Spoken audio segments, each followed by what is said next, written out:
ونستعينه ونستغفره ونعوذ بالله من شرور أنفسنا ومن سيئات أعمالنا من يهده الله فلا مضل له ومن يضلله فلا هادي له وأشهد أن لا إله إلا الله وحده لا شريك له وأشهد أن سيدنا ونبينا ومولانا محمدًا عبده ورسوله صلى الله تعالى عليه وعلى آله وصحبه وبارك وسلم تسليما كثيرا.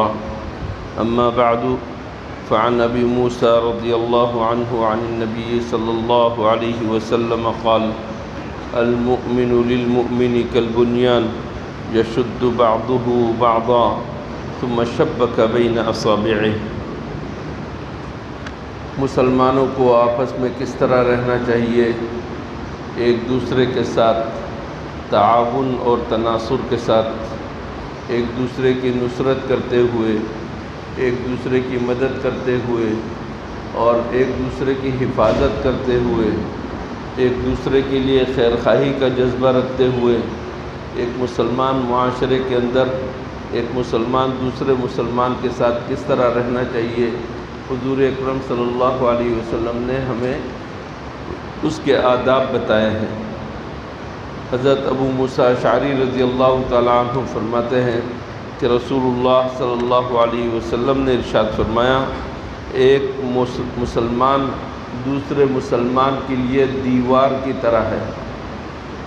ایک مسلمان دوسرے مسلمان کے لیے دیوار کی طرح ہے۔ دیوار، جس طریقے سے دیوار کے اندر ایک اینٹ دوسرے اینٹ کے اندر داخل ہو کر مضبوطی کا باعث بن جاتی ہے، اگر آپ ویسے ہی اینٹ رکھتے چلے جائیں خاص مضبوطی نہیں ہوگی، لیکن آپ نے دیکھا ہوگا کہ ایک اینٹ کو دوسری اینٹ کے اندر داخل کر دیتے ہیں مضبوطی کے لیے۔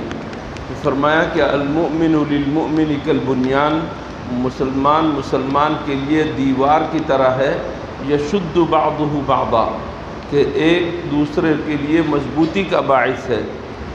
اس کے بعد حضور اکرم صلی اللہ علیہ وسلم نے اپنے ہاتھوں کی انگلیوں کو ایک دوسرے کے اندر داخل کر کے بتایا کہ اس طریقے سے دیوار بن کر رہنے والے ہیں۔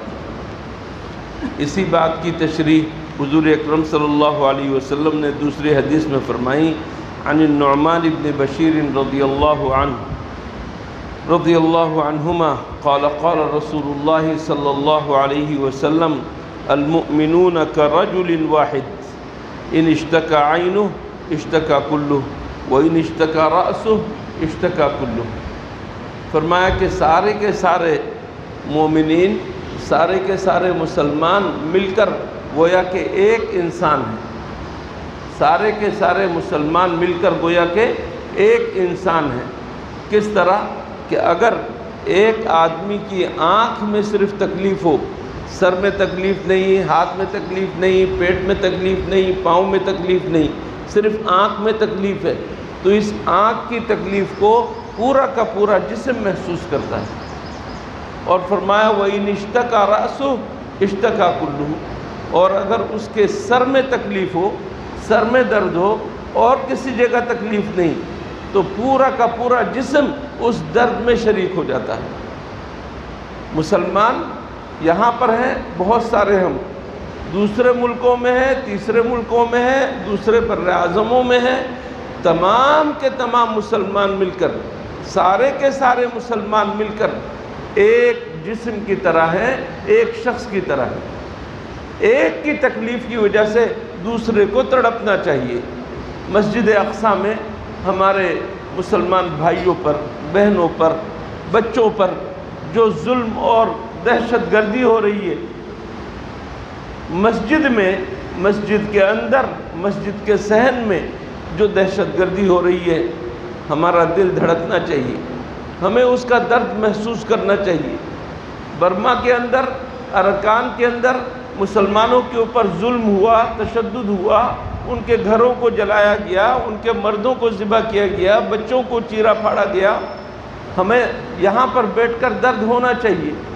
شام کے مسلمان فلسطین کے مسلمان، عراق کے مسلمان، افغانستان کے مسلمان، کشمیر کے مسلمان، کسی بھی جگہ کے مسلمان ہوں، مسلمانوں کو کسی بھی قسم کی کوئی تکلیف پہنچے تو ہر مسلمان کو یہ درد محسوس کرنا چاہیے۔ مسلمان کی حیثیت یہ ہے۔ حضور اکرم صلی اللہ علیہ وسلم نے رنگ اور نسل کی وجہ سے تفریق نہیں کی، خاندان اور قبیلے کی تفریق نہیں کی، گورے اور کالے کی وجہ سے تفریق نہیں کی، مشرق اور مغرب کی وجہ سے تفریق نہیں کی، صرف اور صرف ایک ہے کلمے کی بنیاد پر لا الہ الا اللہ پڑھ لیا، مغرب کا مسلمان ہو یا مشرق کا مسلمان، سب ایک ہے اور سب بھائی ہیں۔ یہ بات حضور اکرم صلی اللہ علیہ وسلم نے سمجھانے کی کوشش کی تھی۔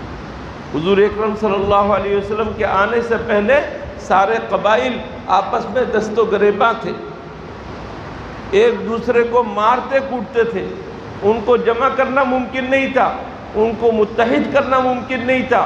کلمے کی بنیاد پر جمع کیا ہے، سب کے سب لا الہ الا اللہ پر آ جاؤ۔ جو بھی قبیلہ لا الہ الا اللہ پر آ گیا دوسرے قبیلے کی آنکھوں کا تارا بن گیا۔ انصار کے قبیلے والے، دو قبیلے اوس اور خزرج، آپس میں لڑتے تھے، جھگڑتے تھے، ان کی لڑائیاں مشہور۔ قریش کے لوگ آپس میں لڑتے اور جھگڑتے تھے، حضور اکرم صلی اللہ علیہ وسلم نے کلمے کی بنیاد پر ان کو اکٹھا کیا اور وہ اکٹھے ہوئے۔ قریش ہو یا انصاری ہو، کوئی اور قبیلے کا فرد ہو یا یہ کہ عرب نہ ہو عجم میں سے ہو، سب کو حضور اکرم صلی اللہ علیہ وسلم نے کلمے کی بنیاد پر اکٹھا کیا ہے۔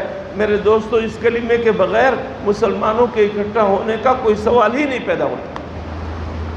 اس کلمے کا احساس ہونا چاہیے، لا الہ الا اللہ محمد رسول اللہ کا جو بھی قائل ہے سب کے سب کو ایک ہونا چاہیے۔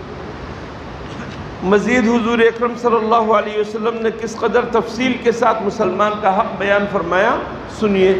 عن ابی ہریرہ رضی اللہ عنہ قال قال رسول اللہ صلی اللہ علیہ وسلم المسلم اخو المسلم، کہ مسلمان کا بھائی ہے۔ جب بھائی ہے لا یظلمہ، ایک مسلمان دوسرے مسلمان پر ظلم نہیں کرتا۔ ظلم کی بہت ساری شکلیں، مارنا دھاڑنا بھی ایک ظلم ہے، گالی دینا بھی ایک ظلم ہے، اس کا مال جائیداد ضبط کر لینا بھی ایک ظلم ہے، اس کی عزت آبرو سے کھیلنا بھی ظلم ہے، اس کی بہو بیٹیوں کی پامالی کرنا بھی ظلم ہے، اس کا کوئی معمولی حق مار لینا یہ بھی ظلم ہے، اس کو راستے سے صحیح طور پر چلنے نہ دینا یہ بھی ظلم ہے، اس کو پانی کا حصہ نہ دینا یہ بھی ظلم ہے۔ ظلم کی بہت ساری صورتیں ہیں۔ ایک مسلمان دوسرے مسلمان پر ظلم نہیں کر سکتا، لا یظلمہ۔ فرمایا ولا یخذلہ، صرف نہیں کہ ظلم نہیں کر سکتا بلکہ اس کو بے یار و مددگار نہیں چھوڑ سکتا، اس کو بے سہارا نہیں چھوڑ سکتا۔ ایک مسلمان کو سہارے کی ضرورت ہے، ایک مسلمان کو مدد کی ضرورت ہے۔ یہ کیسے ممکن ہے کہ دوسرا مسلمان ہوتے ہوئے اس کو بے سہارا چھوڑ دیا جائے، بے یار و مددگار چھوڑ دیا جائے؟ ایسا نہیں ہو سکتا۔ مسلمانوں کے تعلقات آپس میں اس طرح ہونے چاہیے۔ ایک مسلمان کے اوپر کوئی ظلم کر رہا ہے اور آپ وہاں سے بالکل سکون سے نکل جاتے ہیں، ایسا نہیں ہونا چاہیے۔ ایک مسلمان کے لیے اپنے دل کے اندر درد ضرور ہونا چاہیے، اس کو ظلم سے بچانے کی کوشش کرنی چاہیے۔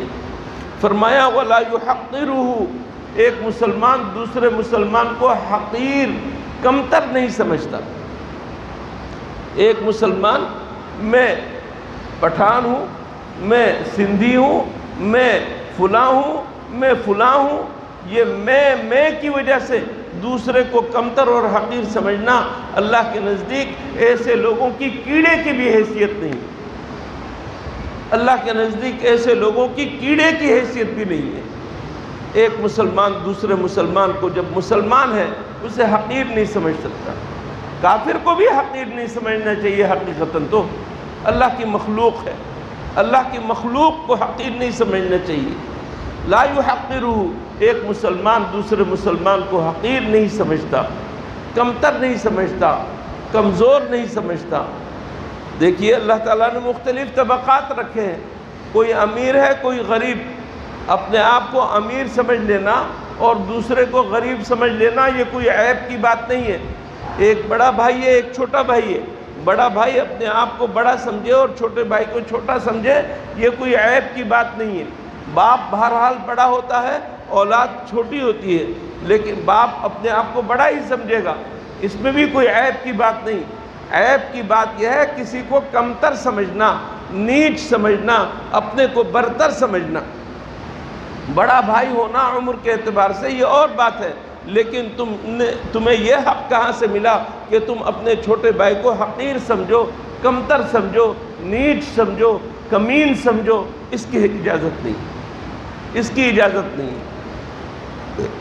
فرمایا کہ وَلَا يُحَقِّرُهُ، اس کو حقیر نہ سمجھے، اس کو کمتر نہ سمجھے۔ فرمایا التقویٰ ہاہنا، تم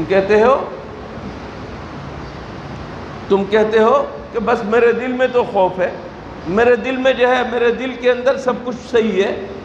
فرمایا کہ یہ تقویٰ تو اللہ کو ہی معلوم ہے، تقویٰ تو ادھر اندر کی چیز ہے، تمہارا باہر اور تمہارا ظاہر کیا بتا رہا ہے، تمہارا جسم کیا بتا رہا ہے، تمہارے جسم کی بھی تو ایک زبان ہے، تمہارے جسم کی زبان کیا بتا رہی ہے؟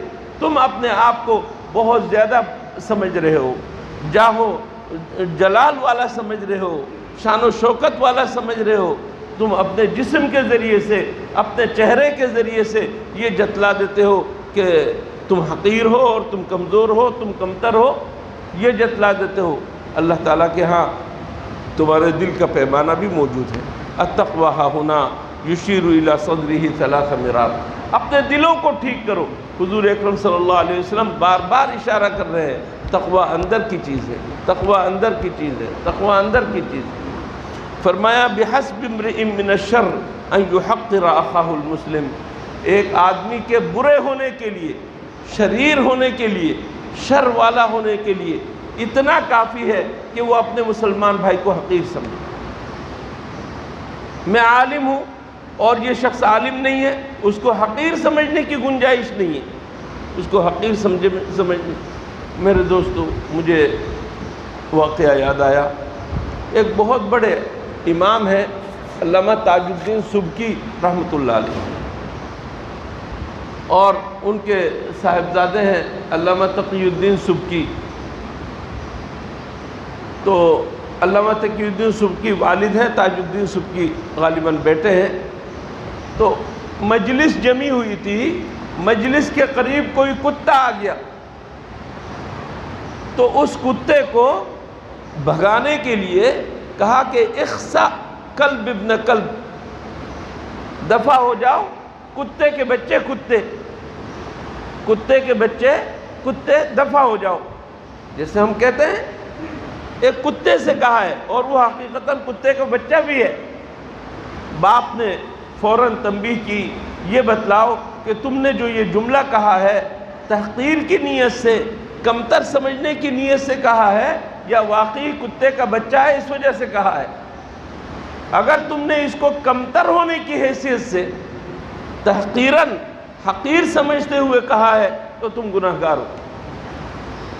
اب اندازہ لگا رہے ہیں ایک کتے کو، ایک مسلمان کو، اور مسلمان بھی معلوم نہیں اللہ کے ہاں کیا مقام ہوگا، اللہ کے ہاں اس کا کیا مقام ہوگا تمہیں معلوم نہیں۔